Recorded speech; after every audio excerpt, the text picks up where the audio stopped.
Louisville University, someone highly involved in the community. And today, his books deal with issues. We all have issues.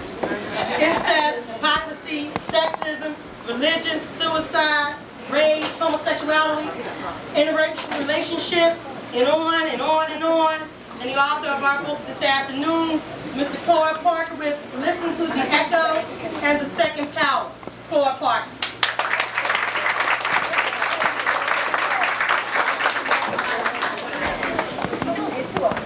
Can you all hear me? No. Is that back in here? Thank you. The first thing I want to say is, wow. I had no idea that this was going to turn out this well. Also, you'll have to excuse me a little bit because I'm going to be tripping here a little bit. And I have to speak before 100 women. And one of the first things that I'm going to do when I get home is call up my boys and start lying.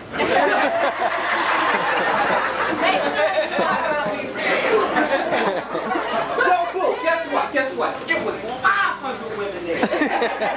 All of them was there to see me. That's right, I was clean. Yeah, there was one woman sitting up front, as a matter of fact, smiling so hard, she looked like the poster child for Great Kool-Aid.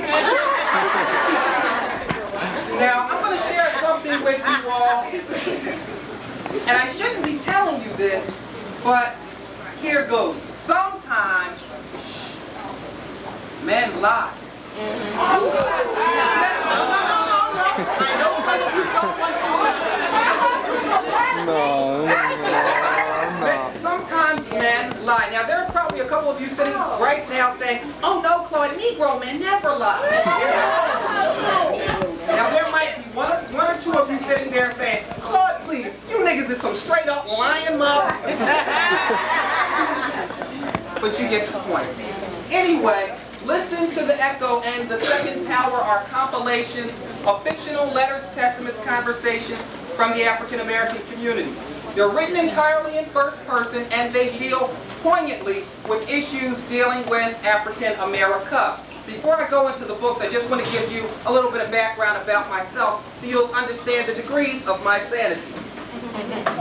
On the one hand, one of my favorite television programs is WWF Wrestling.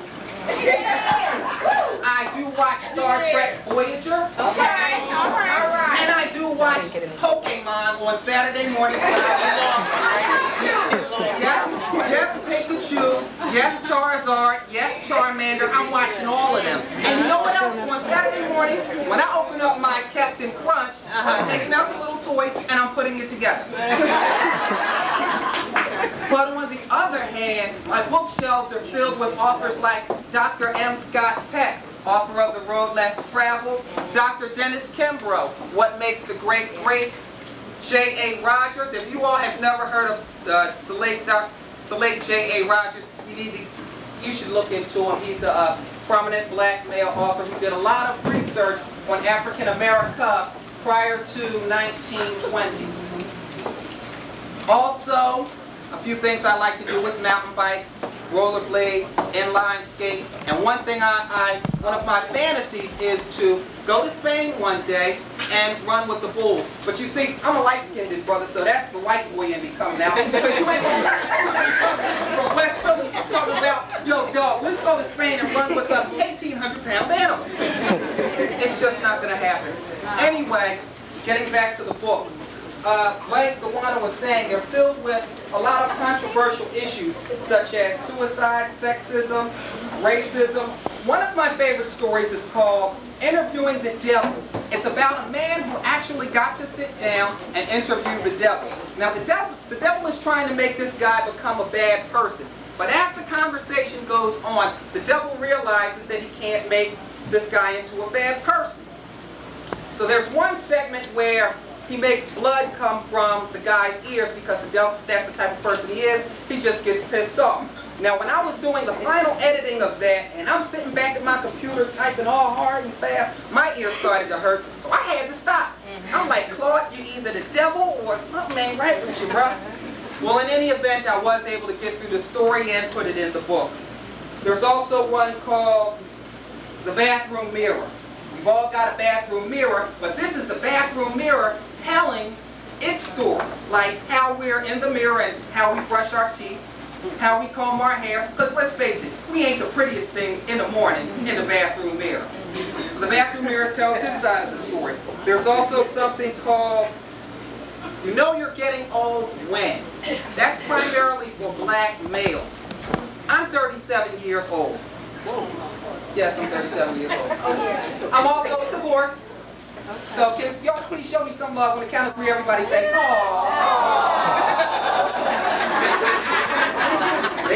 You didn't wait till 3, but that's okay.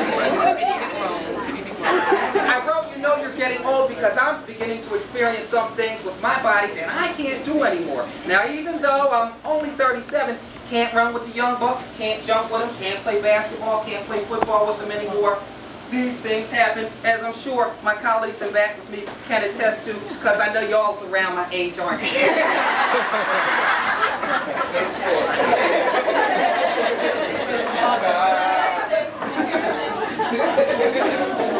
There's another one inside called The Single Father.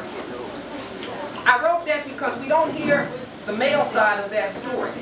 There are a lot of black males out there who are doing the right thing. Treating their children right, treating their baby mama right. And I felt as though the brothers should get some flack. But I don't want to take up too much of your time, so I'll go ahead and get into the reading. It's just going to be a few paragraphs, and the selection I chose was Dear God. A man is sitting down writing God a letter. Now, all of you in here, I'm sure, pray. Oh, you got quiet. I'm sure a lot of you do pray. This guy decided to sit down and write God a letter. So I'll go ahead and read this for you.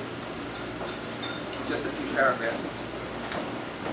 Dear God, we hold these truths to be self-evident that all men are created equal, that they are endowed by their Creator with certain unalienable rights, that among these are life, liberty, and the pursuit of happiness. Words eloquently spoken in the Declaration of Independence go to the core of human existence. Unfortunately, we humans tend to say and do the exact opposite of what we mean. Deceit runs rampant, lack of respect for life is commonplace, and the pursuit of happiness is done at the expense of others all too often. I think it's either the Quran or the Bible which refers to humans as the glory of God. If this is the case, then we are bigger, stronger, faster, and wiser than anything you've created. I don't believe it to be true. I see us destroying ourselves in the near future. We have estimated the galaxy to have well over 100 billion stars, and the universe to have well over 100 billion galaxies. If we are your glory, then we are bigger, stronger, faster, and wiser than all of them combined.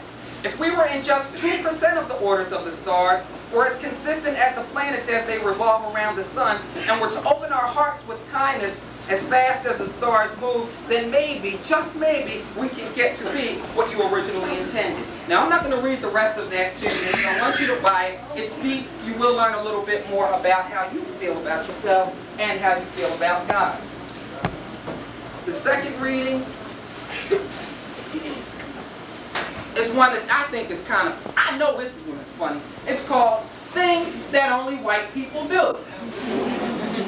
Now, we know they do some funny stuff, and that's not to say that black folk don't do some funny things, because let's face it, we have done some dumb things.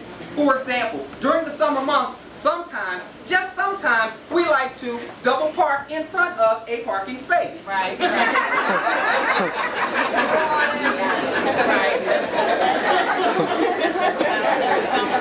Now, some of y'all in here have done it. And another thing we like to do is use the word nope instead of no. Where did that come from? As a matter of fact, on the count of 3, I want everybody to say no. Ready? 1, 2, 3. No. Nah, no, I said no. Because you know you're going to go home, your significant other's going to say, hey, baby, go get me something to drink. And what you going to say? No.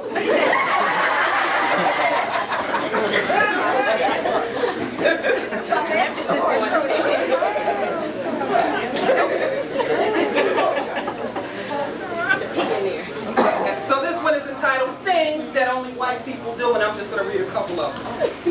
Get married in in a weird way. I'll never understand this one. Why do they do it? I've seen them get married in hot air balloons, while skydiving, at the zoo, in museums, on ice skates, naked, in a boxing ring, in a department store, at pro football games, at the racetrack, in prison, on a bridge, in a tunnel. The most ridiculous wedding I've heard of was in a Shark Tank. They had a full-blown wedding at the aquarium in a shark-infested tank. The priest, the wedding party, and guests were there too. They had on oxygen tanks, microphones, and headsets. For the love of God, why white people?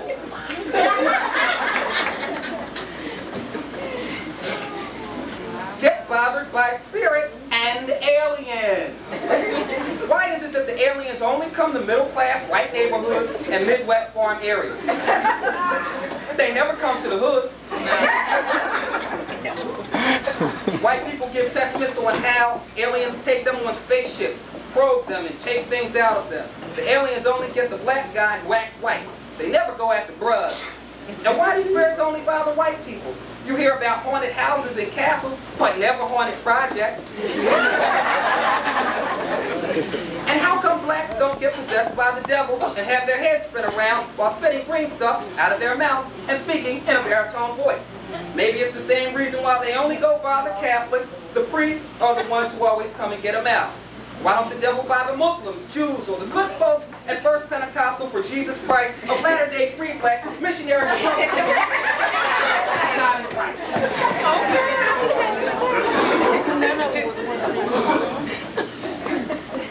And finally, kill in a weird way. Occasionally you'll hear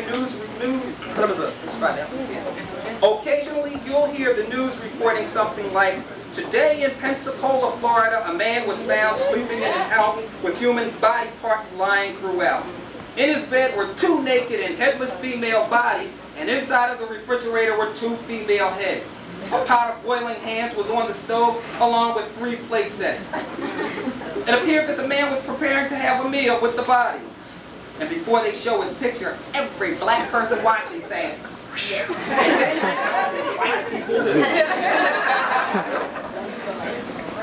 so that's basically the gist of my books. They're issue-driven.